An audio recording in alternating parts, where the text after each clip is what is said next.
नमस्कार, मैं हूं आपके साथ प्रदीप आजाद। सियासत और ब्यूरोक्रेसी में अक्सर टकराव के हालात बन जाते हैं और उसके लिए कई बार नेता ही अपनी सरकार को कटघरे में ही खड़ा कर देते हैं।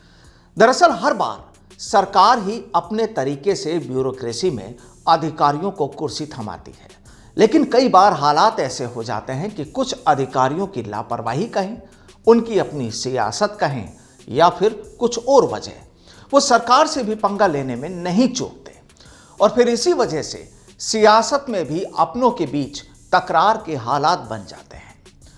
चलिए आज आपको एक ताजा मामले से रूबरू कराते हैं, जहां सीएम सलाहकार और सवाई माधोपुर से विधायक दानिश अबरार अब अपनी ही सरकार को कटघरे में खड़ा करने में पीछे नहीं रहे और इसका ठीक रफोड़ा गया ब्यूरोक्रेसी पर। और हालात तो कुछ ऐसे हो गए कि दानिश अबरार ने तो अब काले झंडे दिखाने की चेतावनी तक दे डाली है। दरअसल पहले सूबे के पूर्व डिप्टी सीएम सचिन पायलट के हम सफर बने और फिर उन्हें अकेला छोड़ आधे रास्ते से लौटे विधायक दानिश अबरार ने सीएम गहलोत को एक खत लिखा है। अब यूं तो इस चिट्ठी में शिकायत भी है, नाराजगी भी है, लेकिन कहते यही है कि चिट्ठी केवल सूचना के लिए भेजी गई है।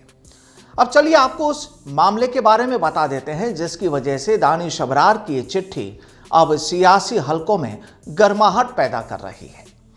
दरअसल 5 जनवरी को रीको सवाई माधोपुर की ओर से एक बिजनेस मीट का आयोजन किया जा रहा है, लेकिन इस कार्यक्रम के इनविटेशन पर ना तो सीएम गहलोत का नाम है, ना ही महकमे की मंत्री शकुंतला रावत को तवज्जो दी गई है और ना ही इलाके के विधायक यानी खुद दानिश अबरार का नाम है। अब हालांकि इस इनविटेशन पर प्रदेश के पीडब्ल्यूडी मंत्री भजन लाल जाटव का नाम जरूर मौजूद है, लेकिन दानिश अबरार ने अपनी इस चिट्ठी में साफ तौर पर लिखा है कि इलाके के किसी भी जनप्रतिनिधि का नाम इस इनविटेशन लेटर पर नहीं है और इसके विरोध में वो प्रोग्राम में काले झंडे भी दिखाएंगे। यानी सीएम सलाहकार और अपनी ही सरकार के विधायक अब खुद अपनी ही सरकार के खिलाफ मोर्चा खोलने पर अड़ गए हैं और अब तो सीधे तौर पर अबरार ने साफ कर दिया है कि इससे यह साफ जाहिर होता है कि जनप्रतिनिधियों पर आखिरकार ब्यूरोक्रेसी किस कदर हावी हो रही है। जाहिर दानिश अबरार में गुस्सा भरा हुआ है और शायद यही वजह रही कि जो चिट्ठी उन्होंने सीएम गहलोत को भेजी है उसमें प्रोग्राम की तारीख भी 5 जनवरी साल 2021 लिखी गई है, यानी 1 साल पुरानी तारीख। लेकिन ऐसा नहीं कि चिट्ठी पुरानी है, चिट्ठी तो नई है, क्योंकि चिट्ठी भेजने की तारीख में लिखा है 3 फरवरी साल 2022, जिसे आने में अभी पूरा 1 महीना बाकी है।